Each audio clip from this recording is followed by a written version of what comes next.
CBN Campinas. 9h45, só antes da gente ir para a entrevista, uma informação aqui que os ouvintes estão repassando, falta de energia elétrica na região da Avenida Norte-Sul, ali próximo ao finalzinho da Coronel Silva Teles, tá? Região da Norte-Sul, próximo àquele Carrefour que tem lá também, seria uma ocorrência no Carrefour. A gente tá checando com a CPFL o que aconteceu, mas já tem equipes da CPFL ali no local atuando para restabelecer a energia daquele ponto. Alguns semáforos estão apagados, então o motorista tenha atenção ao circular naquele trecho. A gente fala do problema da violência contra a mulher, pelo simples fato de ser mulher. É algo comparado a uma pandemia social pela gravidade e também frequência.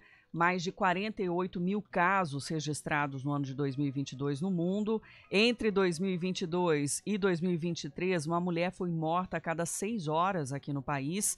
Mais de 1.400 registros por ano. O mês de agosto é de conscientização para o fim da violência contra a mulher. E associada a isso também a Lei Maria da Penha. Quando ela surgiu, se falava mais das agressões físicas, mas existem muitas outras formas de violência que parecem invisíveis. Todas essas formas devem ser identificadas e interrompidas para não chegar a casos extremos. E é sobre isso que a gente conversa com o juiz do Tribunal de Justiça de São Paulo, titular da Vara do Júri da Infância e Juventude da Comarca de Limeira, Wendel Lopes Barbosa de Souza. Seja bem-vindo, obrigado por nos atender. Não estamos recebendo o áudio. Seu microfone deve estar desligado. Do Wendel, que já está conectado, inclusive para quem nos acompanha pelo YouTube da CBN Campinas, também pode receber essas imagens. Wendel, pronto, bom agora? dia. Agora sim, estamos Joia. já bem conectados. E queria que você iniciasse falando, né, dos fatores que estão associados a essa violência contra a mulher. Perfeito. Caríssima Sandra, bom dia, obrigado pelo convite. Caro Felipe, bom dia, obrigado pelo convite. Eu agradeço a atenção de todos os nossos ouvintes. Para mim é uma satisfação e uma honra. Bem, só um registro antes. Eu sou juiz titular da Vara do Júri aqui da Comarca de Americana. Americana, desculpa, Limeira Wendel. está ao nosso lado aqui. É uma comarca amiga, está ao nosso lado. Eu sou de Americana. Bem, Sandra, Felipe, a situação sobre... Eu estava pensando aqui agora sobre uma maneira de levar uma abordagem que possa ser a mais didática possível para a gente poder enfrentar os fatores e eventuais, vamos dizer assim, instrumentos de combate ao feminicídio. E eu penso que tanto os fatores de ocasionamento dos feminicídios, quanto os instrumentos de combate ao feminicídio devem partir da constatação de uma realidade a respeito de uma dinâmica social que está colocada para a gente analisar no nosso dia a dia da sociedade brasileira, que é a seguinte: os feminicídios ocorrem na sua maioria extraordinária, assim, é uma coisa retumbante, é uma maioria esmagadora dentro das residências das mulheres. As mulheres são mortas dentro de suas casas, de suas residências. E elas são mortas dentro de suas casas por quem? Pelos seus companheiros, maridos, ou ex-companheiros, ou ex-maridos, namorados, ex-namorados. Portanto, toda essa, vamos dizer assim, toda essa tragédia, essa mazela acontecida no nosso país, nesses números do feminicídio, 1.463 no ano de 2023, tudo isso se dá, na sua grande maioria, dentro da casa da mulher, né? E o algoz é quem? Quem deveria estar ao seu lado como companheiro de vida dela, mas não, comete o crime de feminicídio. Então, se a gente... o ocasionamento dos feminicídios se dá neste formato, nessas circunstâncias, e é, portanto, a partir dessas circunstâncias que a gente deve trabalhar para a gente enfrentar essa trágica realidade brasileira. Muitos dos casos têm essa proximidade, né, com o agressor, né, como você disse, né, com o companheiro, ex-companheiro, ou o próprio familiar. Mas há casos em que não há uma conexão, né? Mas são mínimos. Assim, em termos do combate que deve se dar das políticas, evidentemente que o feminicídio cometido por terceiro, né, por desconhecido da vítima, deve ser combatido com veemência, né? Mas a gente tem, como eu disse, a gente tem um círculo de cometimento desse crime que ele está circunscrito, né, na sua maioria, ao imóvel, ao lar desta mulher, e este crime cometido pelo seu marido, pelo seu companheiro. Tá?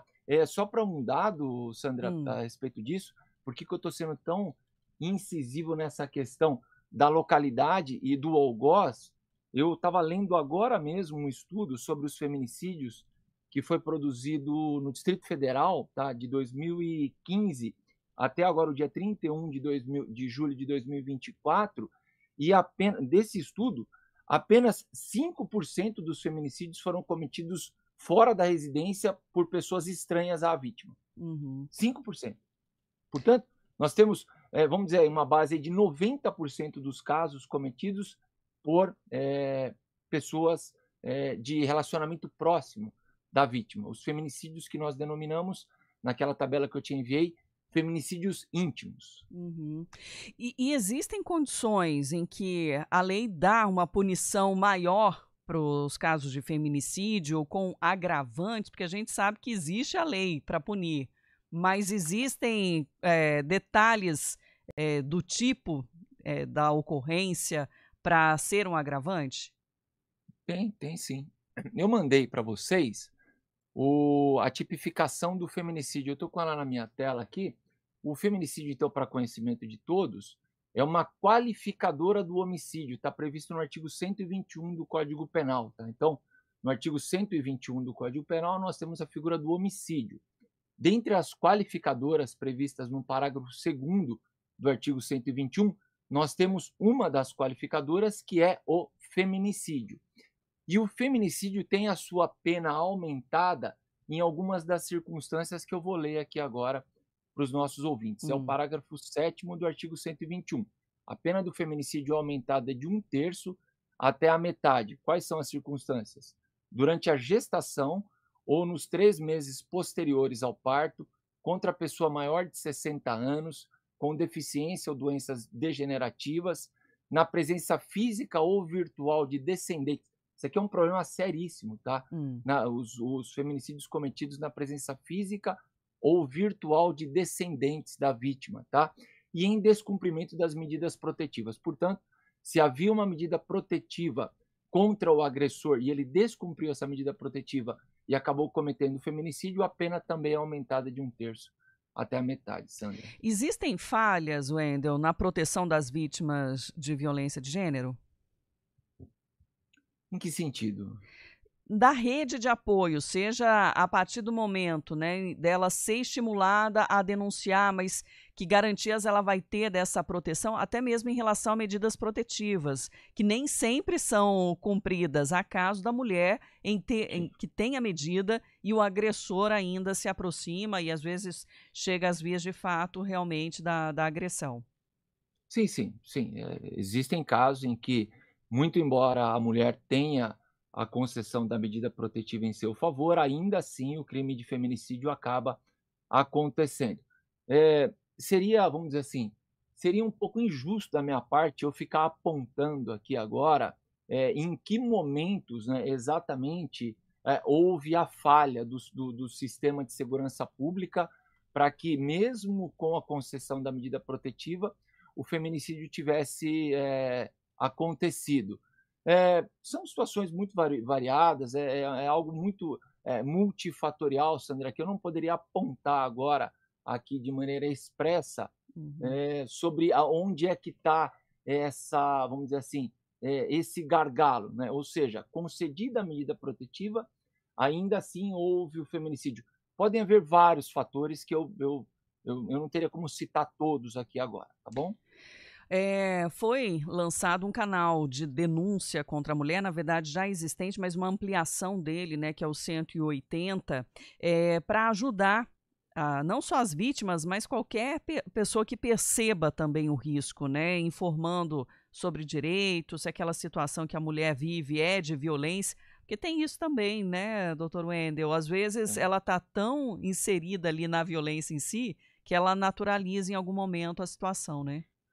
É, eu já tive a oportunidade, Sandra, infelizmente, tragicamente, né, casos que são trágicos, a gente traz essas recordações com muita tristeza, casos em que eu sou o juiz do júri, portanto, eu cuido dos casos de feminicídio aqui na comarca de Americana, casos em que, mesmo com a medida protetiva concedida, né, casos em que, mesmo que já estando estampada toda a situação de violência, né, toda a situação está evidenciada, está clara que está havendo uma escalada na violência, que começou lá com uma violência psicológica, depois passou a uma violência patrimonial, depois passou a uma violência física e atingiu o seu ponto alto, o ponto mais trágico, que é o cometimento do feminicídio. Uhum. Então, há situações realmente em que a mulher encontra-se inserida nessa situação e por outros fatores também, uma questão também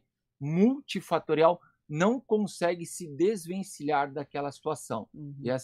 E essa situação vai escalando até o momento desse crime bárbaro que é o feminicídio. Às vezes a dependência econômica, né? Ou pensando também nos filhos, enfim, são vários fatores. E é nesse sentido, né, que a gente amplia a discussão, porque existe o incentivo para as denúncias, né, ou esclarecimento com informações, canais, ferramentas de informação, mas o que fazer com isso, né? Assim, tanto a pessoa quanto também o serviço público para o acolhimento ou mesmo da família, né, para dar um suporte para essa mulher se romper realmente esse ciclo da violência. Exatamente. Só para ilustrar, Sandra, no material que eu enviei para vocês, essa realidade ela não é só brasileira, tá? Essa realidade ela também em Portugal, eu tive a oportunidade de estudar esse fenômeno em Portugal, na União Europeia, e a gente tem um dado aqui da Ordem dos Advogados de Portugal, eu enviei aí, tá no slide 33 que eu enviei, tem uma notícia aqui, ó, das 26 mil vítimas de violência doméstica, isso lá em Portugal, tá? Das 26 mil vítimas de violência doméstica apoiadas, 46% continuam a viver com o agressor. Então, é um fenômeno multifatorial e não exclusivo do nosso país. E é um problema até de saúde pública, né? Pensando na porta de entrada dessas ocorrências, às vezes nos hospitais, nas unidades de saúde, para o atendimento da mulher que foi vítima de agressão. Como a gente viu, a própria ONU, a OMS já constatou o fenômeno do feminicídio como uma questão de saúde pública, uma verdadeira pandemia mundial, os números são alarmantes, né? Mas, se você me permite, eu tenho uma situação, pelo fato de ser juiz brasileiro, pelo fato de ser brasileiro, eu faço uma comparação quando eu fiz esse estudo aqui quando eu fiz esse estudo com Portugal, que é o seguinte, enquanto no Brasil, veja os dados do ano de 2023, nós temos uma população brasileira hoje de 203 milhões de habitantes, 203 milhões de habitantes pelo censo de 2022, né? A contagem de 2022 deu 203 milhões de habitantes. Nós tivemos em 2023 no Brasil 1.463 feminicídios, 1.463 feminicídios para uma população de 203 milhões de habitantes. Portugal tem uma população de 10 milhões de habitantes. 10 milhões de habitantes. E no ano de 2023, houve 15 feminicídios. 15. Então, enquanto lá houve 15, aqui houve 1.463. Né? E enquanto a população portuguesa é de 10 milhões de habitantes, nós temos 203 milhões de habitantes. Portanto, é algo totalmente desproporcional. O Brasil, em especial, vive uma tragédia, uma mazela, uma chaga social que precisa ser enfrentada com coragem e com ações concretas. E eu quero agradecer o Wendel Lopes Barbosa de Souza, juiz da Infância e Juventude da Comarca de Americana, da Vara do Júri, também do Tribunal de Justiça de São Paulo, por ampliar um pouco mais essa discussão e trazer mais consciência também para os nossos ouvintes. Obrigada pela atenção, Wendel. Muito obrigado, foi uma satisfação. 10 horas.